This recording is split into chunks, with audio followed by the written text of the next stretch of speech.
Kabarnya, hanya orang dengan IQ di atas 200 yang bisa memecahkan rahasia buku harian ini. Buku harian biasa yang ditulis seorang bocah, di mana tanggal-tanggal yang tampak tak penting menyembunyikan kebenaran yang mengerikan. Isi buku harian yang berkaitan dengan ayahnya masing-masing tertanggal 5, 8, 12, dan 16 Mei. Keenam huruf yang didapat adalah E, H, L, P, D, dan A, yang posisinya harus ditukar. Karena dalam buku harian, ibu disakiti pada tanggal 5, tapi pada tanggal 8 malah bertengkar dengan ayah. Apakah ini berarti dia sengaja salah menulis buku hariannya? Jadi, setelah ditukar, susunan hurufnya membentuk satu kata sederhana. Tiba-tiba, Chen Li langsung meledak. Semua orang menyadari satu hal. Chen Li sedang minta tolong. Saat rahasia ini terungkap, kepalaku seketika pening. Tapi Chen Li segera menyanggah. Anak SD tidak mungkin bisa mengarang cerita seperti ini. Orang yang benar-benar butuh pertolongan, mana mungkin akan membuat permainan teka-teki seperti ini? Orang yang sejak tadi diam pun akhirnya angkat bicara. Tapi, bagaimana jika ada orang di balik anak itu yang menyuruhnya? Ditambah lagi ada yang sengaja membuat cerita, agar Chen Li menulisnya di buku itu. Apa motif orang yang melakukan itu? Kenapa harus minta tolong pada guru yang tak dikenal? Bukankah langsung lapor polisi akan lebih efektif? Bagaimana jika jalan untuk melapor polisi sama sekali tidak bisa ditempuh? Bukankah pemilik rumah sudah bilang, desa itu sangat terpencil, mungkin tidak ada telepon atau semacamnya. Orangnya pun dikurung. Lantas bagaimana cara melapor polisi? Itu kan cuma tebakanmu saja. Coba tanya orang lain saja. Kalau itu bohong, berarti kamu bukan orang pertama yang dikerjai. Aku mendengarkan saran dari kakak instruktur matematika dan guru itu. Reaksi mereka terhadap hal ini sangat aneh. Guru itu awalnya tertegun sejenak, lalu dengan sikap aneh memberitahuku. Pernah suatu kali saat kelas, Chen Li menulis semua kata-kata yang didengar menjadi hell. Tanpa disadari, saat guru itu mengatakan hal ini, matanya tampak gelisah dan tawanya terasa hampa. Guru Shu tidak menjawab pertanyaanku. Dia menarikku ke samping, dan dengan panik berbisik padaku. Kamu tahu sekolah ini punya hukuman rutin kan? Datang ke sekolah ini. Semuanya harus melalui ini. Keluarga Chen Li itu, karena hukuman fisik yang keras. Kamu tidak tahu, dia itu sangat aneh. Aku baru saja pergi untuk menolong. Dia tiba-tiba berhenti saat sedang membicarakan hal ini. Saya melirik ke arahnya. Ternyata Direktur Zhao sedang berjalan ke arah kami. Pak Xu Xiong sangat tanggap. Dia langsung mengubah nada bicaranya dan berkata padaku, Guru Liu, kelasmu nanti, bisakah kau mengizinkanku masuk setengah sesi? Direktur Zhao sedang berjalan melewati kami berdua. Aku memperhatikan tatapannya. Di mata Pak Xu Xiong, tersirat sedikit peringatan. Keringat dingin seketika muncul di dahi Pak Xu Xiong. Setelah itu, kami kembali ke ruang guru. Kedua guru itu dengan kompaknya, tidak lagi membahas topik apapun tentang hal ini. Berita baru itu malah dikirim ke dalam grup chat. Berharap rekan-rekan guru bisa ikut menganalisisnya. Seseorang di grup langsung merespons. Apa berita tentang mayat itu benar? Iya, kan?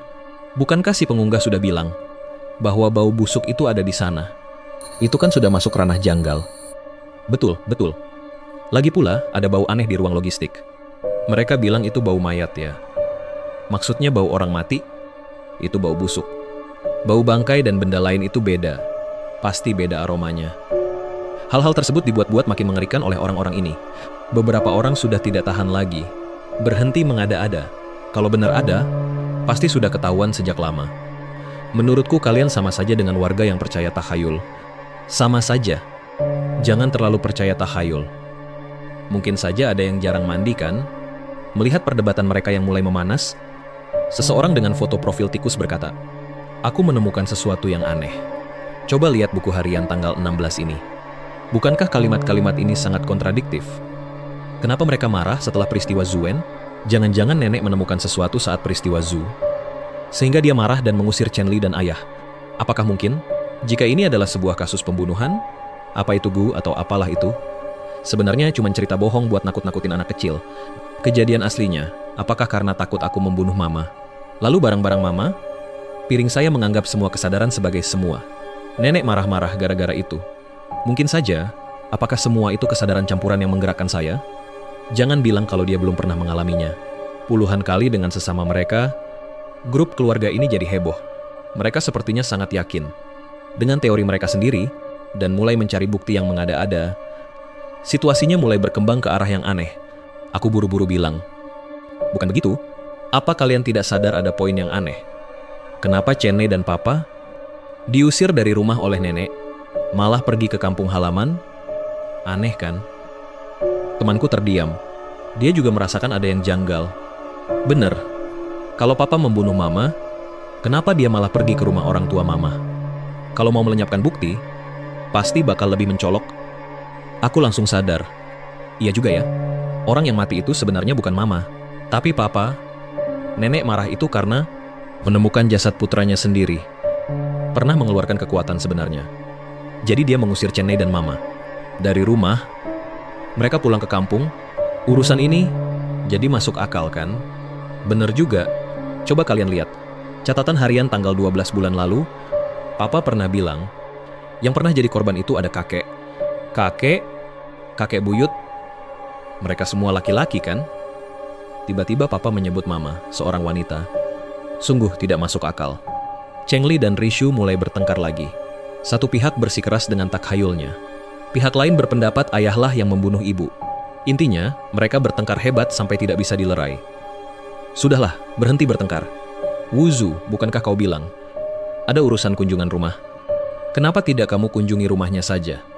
Langsung tanya saja pada Cheng Li, bukan? Bukannya dia tidak masuk sekolah? Bukan begitu, kawan-kawan. Aku sudah mengeceknya. Keluarga Cheng Li sudah meminta izin cuti selama 3 hari. Dia belum datang ke sekolah sejak saat itu. Menurutku, memang harus dilakukan kunjungan rumah. Meskipun tidak mendapatkan info tentang pembunuhan itu, setidaknya kita bisa tahu siapa yang sebenarnya yang masih hidup, ayah atau ibu. Pada akhirnya, di tengah saling mencaci, semua orang akhirnya setuju. Memintaku untuk melakukan kunjungan rumah. Aku memberanikan diri mengetuk pintu ruangan kepala bidang kesiswaan, mengajukan permohonan untuk kunjungan rumah ke tempat Cheng Li. Kepala sekolah tampak sangat terkejut. Dia menatapku. Tatapannya menyimpan sesuatu yang rumit. Setelah terdiam lama, dia menghela napas seolah mengulangi sesuatu. Guru, aku tahu kamu adalah guru yang bertanggung jawab. Masalah ini sudah tidak perlu dipikirkan lagi. Cheng Li sudah pindah sekolah. Mengetahui hal ini justru baik untukmu. Apa? Pindah sekolah? Lalu mau bicara apa lagi? Wuzu, sebenarnya semua ini kau yang karang kan? Kau tidak punya bukti lagi. Duduklah.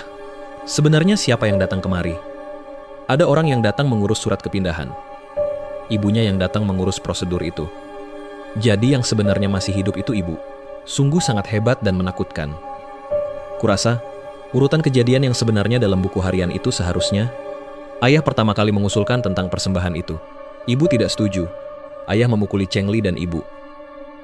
Paman datang, bersekongkol dengan ibu, untuk membunuh ayah. Sebenarnya paman mengajak ayah minum, lalu membunuh ayah saat sedang minum. Mayatnya dikubur di kebun, ditemukan oleh nenek. Jadi nenek menyuruh ibu dan Chen Li pulang ke kampung halaman. Bukankah reaksi orang-orang aneh? Seharusnya pemeran utama sedang sedih. Bukankah seharusnya membalas dendam pada ibu? Inilah bukti lain bahwa paman membunuh ayah. Yaitu karena nenek tahu, dia sengaja menyuruh orang keluar. Apa maksudnya? Setelah ayah pergi keluar, di rumah tinggal nenek dan ibu saja. Dengan begitu, ibu punya waktu untuk membereskan semuanya, waktu untuk membantu mengurus mayat. Nenek menebak bahwa pembunuhnya pasti paman. Ayah sendiri yang memancing balas dendam paman. Karena tidak punya pilihan, dia terpaksa mengusir ibu. Lalu, siapa paman ini? Bai Guo Tiankong terdiam sejenak, lalu mengucapkan satu kalimat yang membuatku merinding.